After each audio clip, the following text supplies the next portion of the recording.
And this is my Smart American Accent training. Welcome to our live Saturday question and answer class. In this class, you can ask questions about pronunciation, American accent, fluent speaking, whatever will help you to improve your confidence and your capabilities when speaking English. At the start of class today, I want to take a look at a phrase to help you with how to say this fluently and naturally like a native speaker would. And the phrase we're going to look at is "those will work for me." Obviously, when we're speaking, we don't say it word by word like that. We link things together and reduce sounds. So this will sound more like "those will work for me." Those will work for me. How can you say that naturally? What am I doing there to go from that word by word into that fluent speech? First of all, even though we have no written contraction for "those will," in connected speech, we tend to contract this. So when I'm saying something like "he will," I can write or say "he'll." That gets further reduced to something more like "he'll." So rather than "he will go," I can say "he'll go" if I'm stressing it, or "he'll go" in casual speech. But we don't have a written contraction for "those'll." We simply say this one. So you don't write it, you're going to write "those will," but what we tend to say there is "those'll." So this SE is a Z sound voiced in this word, so I'll rewrite that as a Z. And then in contractions with "will," we just say the ul, the dark L sound, "those'll." So it has a little bit of a schwa sound, and then my dark L, "those'll," "those'll." Then I'll also point out on the word "work," a lot of times people struggle with this word because of the letters OR. It has the letter OR spelling, but "work" does not have an OR sound. It's not like the word "more" or "score." It's an ER sound. That's because after the letter W, often the letters OR sound like This is true for work, worry, world, word, etc. So I'm going to rewrite that with the letters ER. "Those'll work," just to help with understanding how we correctly pronounce that.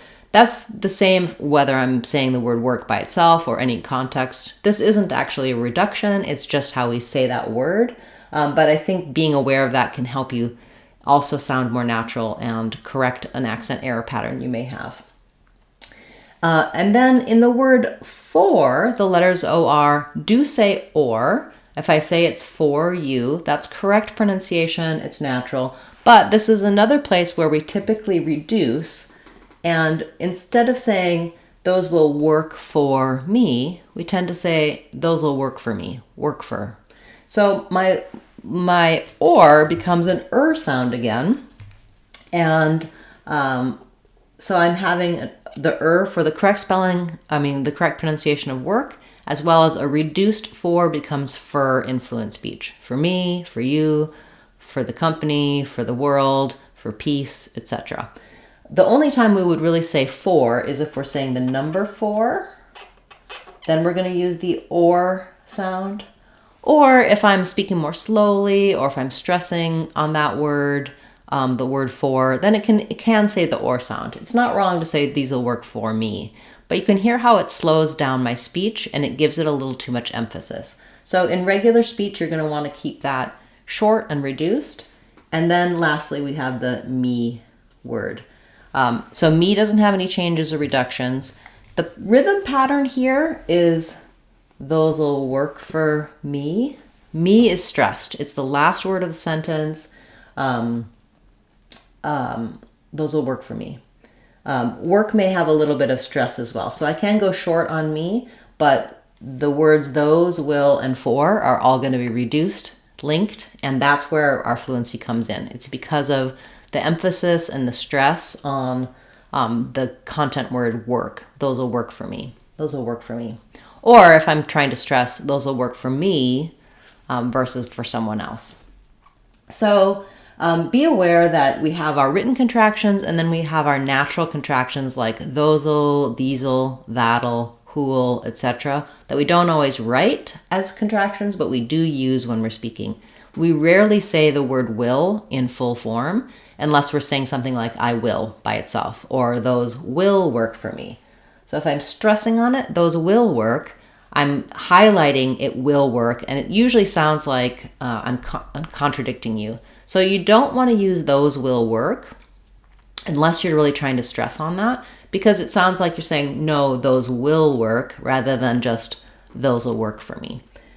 So it may seem kind of nitpicky to look at these small details of pronunciation and fluency, but it can change the meaning of what you're saying if you're not following these patterns. If I say those will work for me, it has a slightly different tone or meaning than those will work for me. Those will work for me. So that's why it can be helpful to know about this kind of patterning and fluent speaking. And we'll continue to cover these in future live classes. You can also get a lot of help for these types of patterns, how to speak fluently, linking and reductions, in our playlists for fluent speaking, which you can find on the channel. And in our Real Talk course on speechmodification.com, I go through lots of different examples of reductions and linking and teach you some techniques where you can use television and movies to have that fluent speech, to develop that kind of natural, native-like speech. So check that out. That's our Real Talk course on speechmodification.com. Okay, welcome everyone. It's nice to see so many of you here. I'll turn to your questions now. Please feel free to put your questions in the chat at any time. And also, if you're watching this later on as a replay, you can put your questions in the comments and I'll get back to you with answers and resources for your questions. Okay. We have a question about joining online classes. So you can find details about my classes on my website, speechmodification.com. I do one-on-one training. I also have a lot of online courses that are video courses for you to go through. So check those resources out there. The link is here on the channel page, and also just if you go to a browser, you can find speechmodification.com. Okay, we have a question about mischievous. I think it's actually spelled with an E. So it looks kind of like mischievous, mischievous, but it's really 3 syllables. So rather than mischievous, we can think about it like mischievous.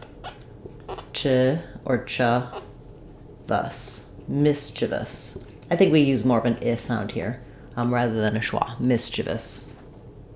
I do have a longer video explaining that word that you can check out on the channel. When you're on the channel page, if you go to, you can see the different headings. There's playlists, videos, etc. If you go all the way over to the right, you can see a little search box where you can type in. If you put in your word or your question there, it'll direct you to any videos that talk about your question or your word. So that's a great resource to use. You can also leave me a comment on this video or any video, and I'll give you the direct link to videos with the words you're looking for. Okay, we have a question about the word clutter. So clutter is an example of the T in the middle. When it's followed by an unstressed syllable, we typically use a flap there. So I could rewrite that with D's. We do the same flap sound for T's and D's in the middle of words when it's followed by an unstressed syllable. So just like a word like better, betting, butter, it sounds like a light D. I'm not doing a true D. I'm not doing clutter. I'm not blocking the air and forcing it out. I'm just tapping my tongue up lightly for one touch behind my teeth and then bringing it back down with my voice on, clutter. In some languages, the flap sound is an R, so you might think of it as one roll of a rolled R, if that's helpful for you, if that's how the flap works in your language. Yeah, thank you. That's a good word, good question. Okay, let's see. Let's take a look at another phrase with a little bit of linking. So we had those will. Let's take a look at how we would do that with these will.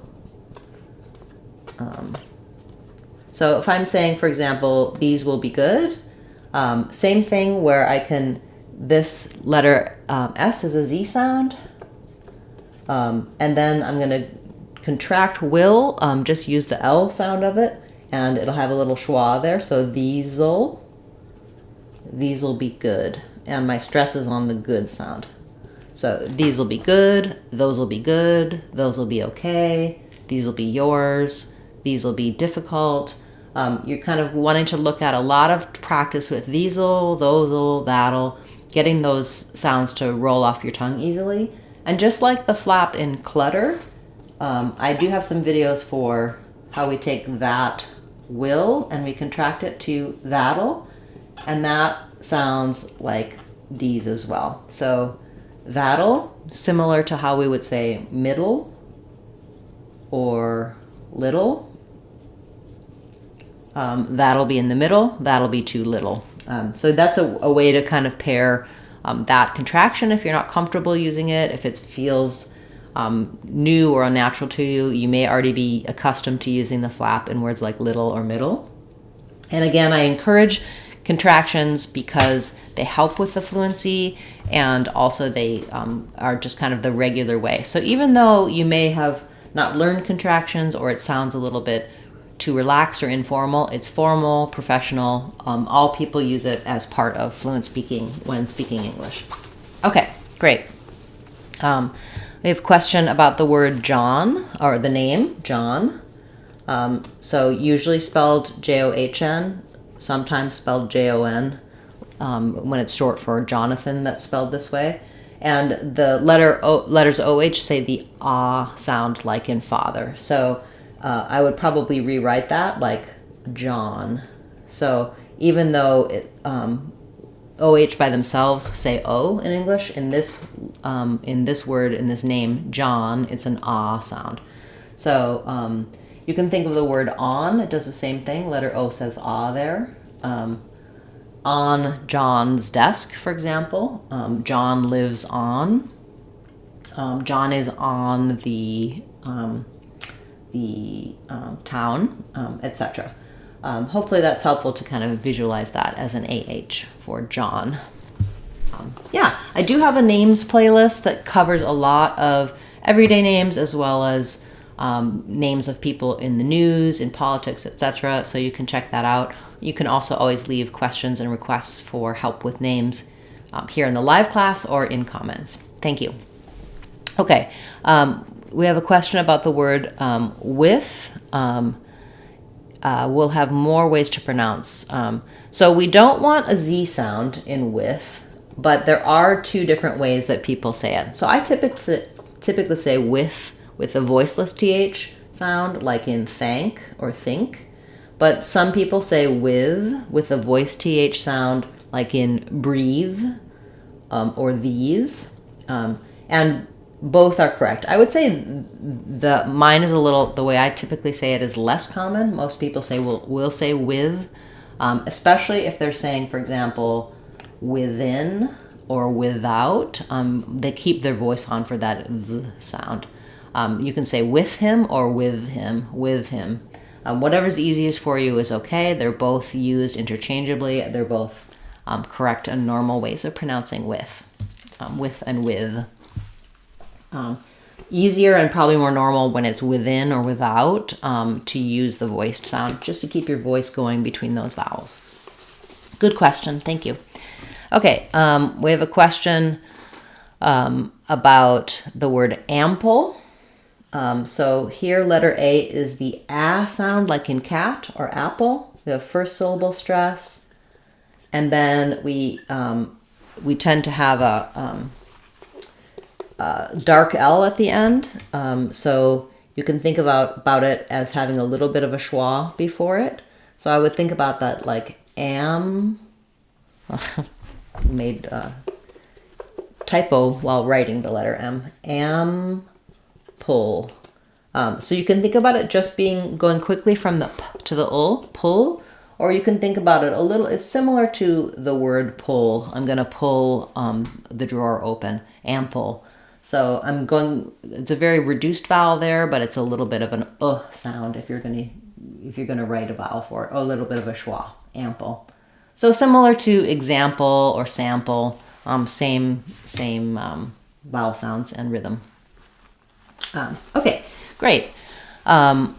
We have a question about how would an American pronounce yours fluently. So typically the word your or the word yours can get reduced to more of a so they would tend to say yours. That's yours. Now sometimes people will say that's yours. They'll use the or sound.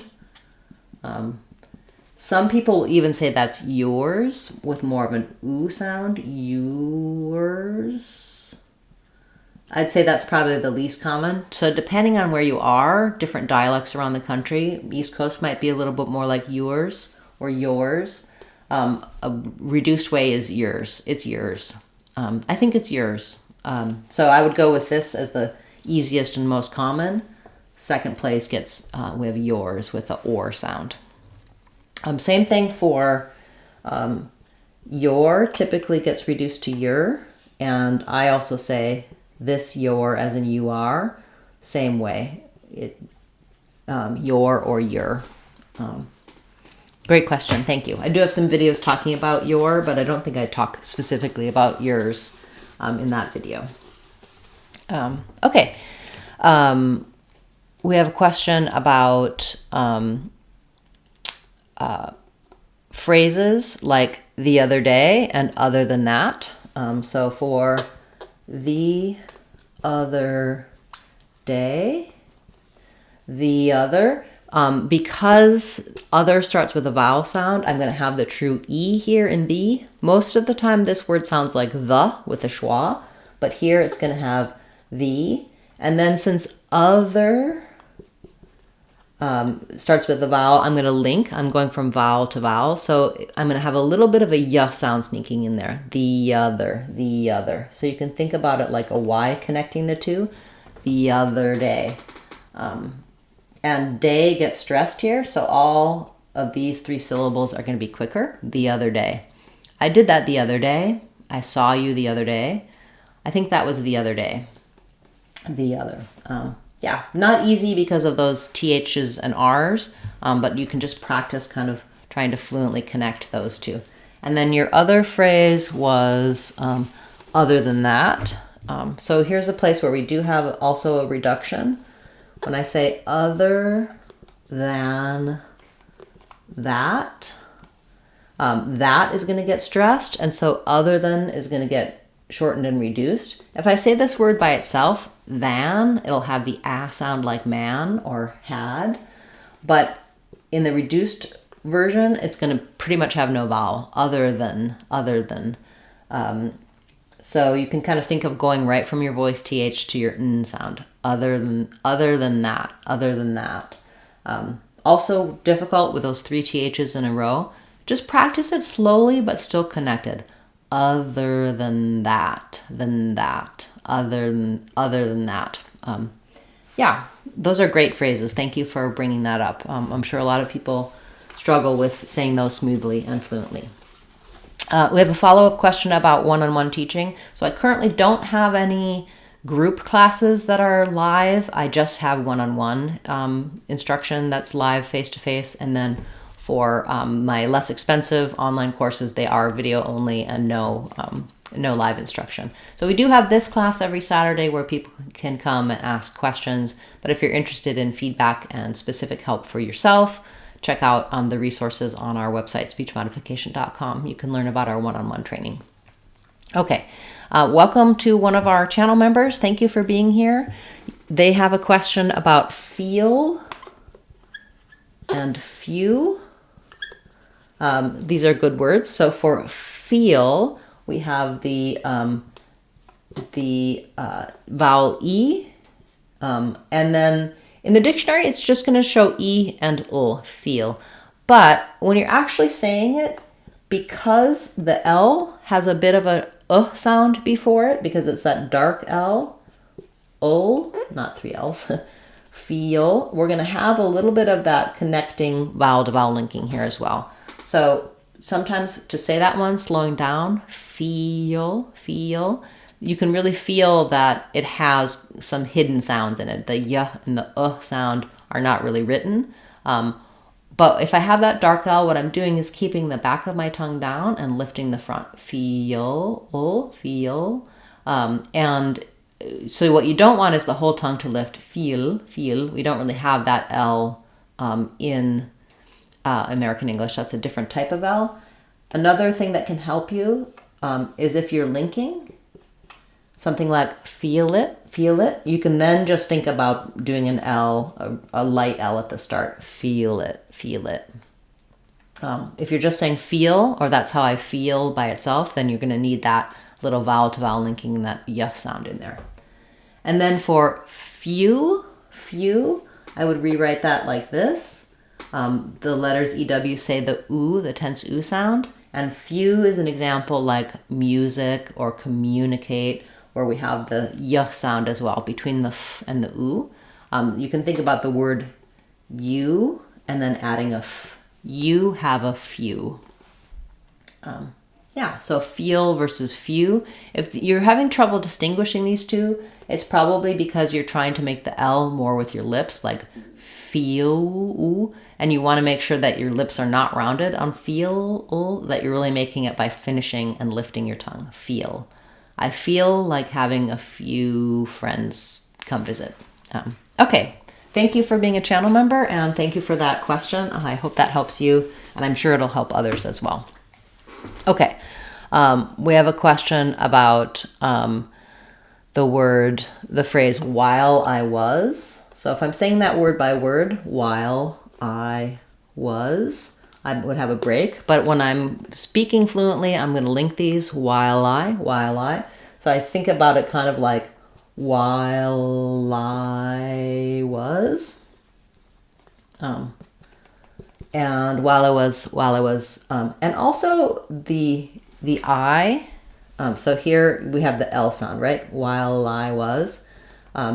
If this is the beginning of a phrase, not stressed, which it typically would be, while I was sleeping, while I was working, I might use the full I here, the diphthong, or you heard me perhaps earlier say while I was. It may become a little bit more like an ah sound. So the diphthong I glides from the ah to the e, I.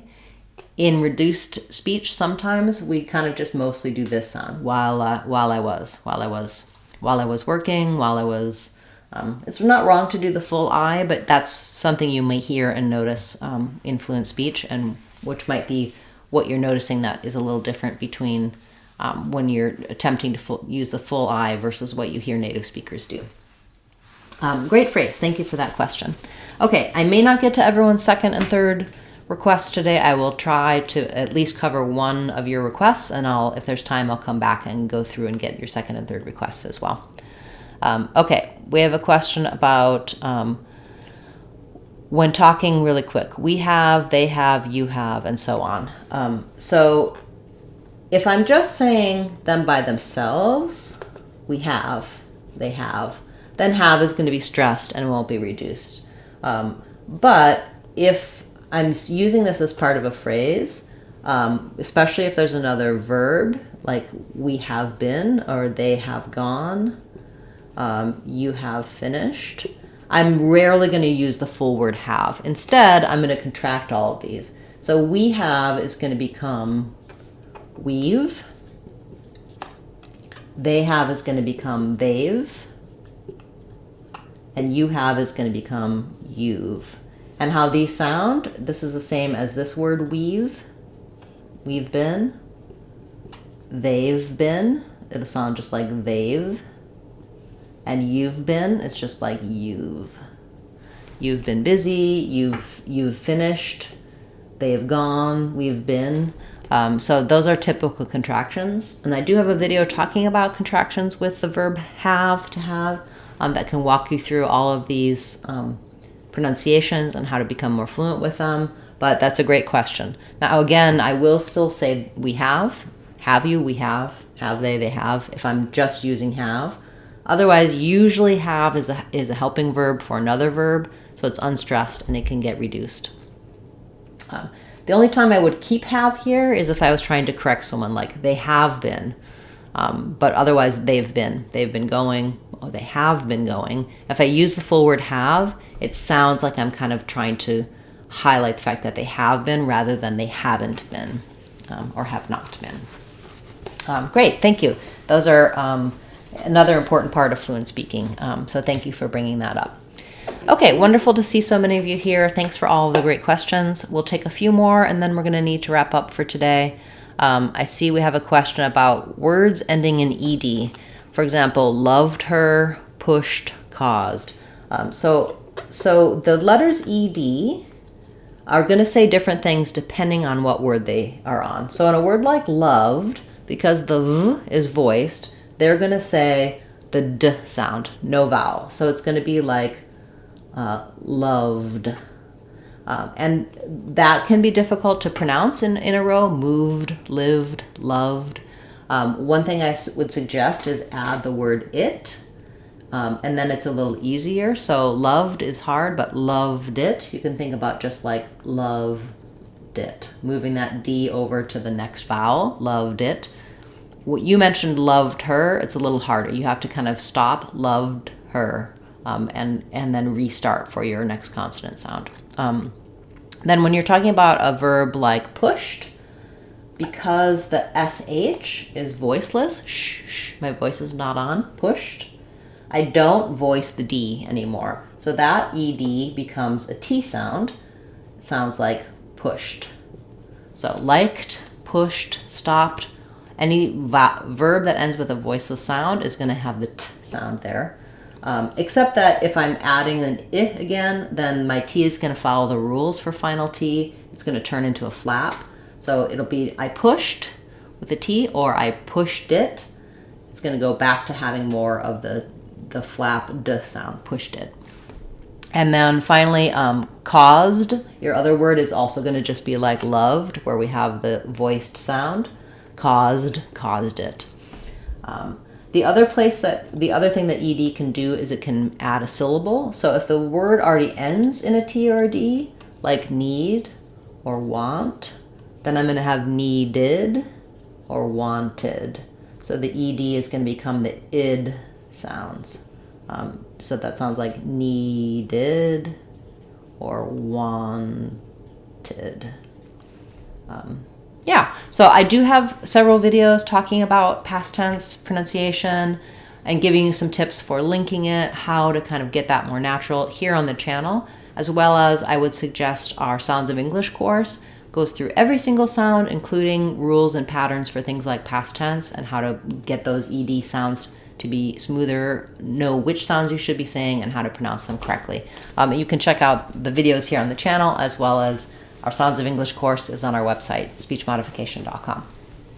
Okay, we have a question with the pronunciation for,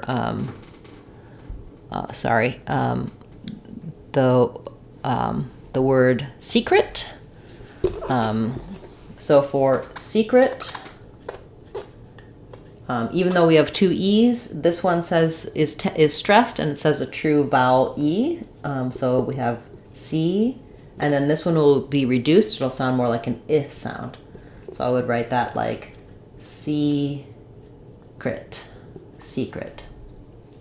Then you also asked about invariably. I have a video for that on the channel, but think about it syllable by syllable. Invariably, with the stress on the ver syllable. And then for koala bears, koala it sounds like ko, and then we have the ah sound and a l at the end, and between the o and the ah we have vowel to vowel linking with a w sound. Koala. Yeah, great words, thank you. All right, as I said before, we're going to take a couple more and then we'll need to wrap up for today. If I don't get to your question, please feel free to put that in a comment and I'll follow up with you after class, give you some resources and answers. It's great to see so many of you here, and thank you for the wonderful questions. It really helps not only you, but other people watching as well, to hear what you want to know about and to go through those questions. Okay, we have a question about pronouncing words that end with G, like dog, bag, big, dig. It sounds like you're finding that it's becoming D voiced. So you're trying to say big, but it ending up sounding like bick. So this is a typical pattern for a lot of people. I have two suggestions. One, if the difference between these is less about saying g and k with a strong voicing and more about when I say big, big, I'm not really letting that G out very much. I'm holding my vowel longer, big. When I say bick, bick, my vowel is shorter and my K is a little bit stronger. Bick, big. So when you're trying to say dog, bug, dig, hold your vowel longer and the listener will hear more of a G sound. The other thing that can help is if you practice, for example, if I'm trying to say pick it up, pick it, it's going to be short there. And but if I'm going to say pig out, for example, pig out, if you link to a vowel, then your G sound is going to go to the next word. So, for example, when you're trying to practice on dig, I would practice saying dig it. And you can think about the G going on the next word, git, dig it. That can help you get the voicing on the G sound in fluent speech. Otherwise, really thinking about lengthening that vowel is the main difference between a voiced and a voiceless consonant. I do have some videos for final G words and some tips for that here on the channel. Also, if you look at my Sounds of English course, I'm going to talk about the k and g sounds at the ends of words and give you some help in general for voice sounds at the ends of words. That's a great question and request. Thank you. Okay. We have a question about how frequent is the form I'ma or munna instead of gonna in natural speaking. So like rather than I'm gonna go, I'm gonna go. I would say I'ma is less common, not I'ma go. That's more of specific dialect. But instead of I'm gonna, you might sometimes hear I'm gonna. So the G sound gets dropped and it ends up sounding like I'm gonna do that, rather than I'm gonna do that. Especially because if I'm saying I'm stressing on it, I'm not gonna lose that G, but I'm gonna be there. I'm gonna is definitely a reduction that you hear. I'ma be there is used in some dialects of English, but is less standard and less typical, I would say. Okay, great. I'm sorry I didn't have time for everyone's questions today, but I hope to see you again next week. Come back with your questions. Leave your question in a comment. I'll also go through the chat from today and leave a comment with some resources. So come back in a little while and look at the replay and I can address your questions since we ran out of time. But I love running out of time. It means there's a lot of great questions to answer, a lot of interest from you guys, and I'm looking forward to seeing you again. Tuesday, we'll have a new video dropping, and next Saturday, we'll have another live question and answer class. Thanks so much for a wonderful class, everyone, and I look forward to seeing you next week. I'm Christine Dunbar from speechmodification.com. Remember, if you want to sound like a native speaker, you can do it. speechmodification.com. Bye, everyone. Thanks for a great class.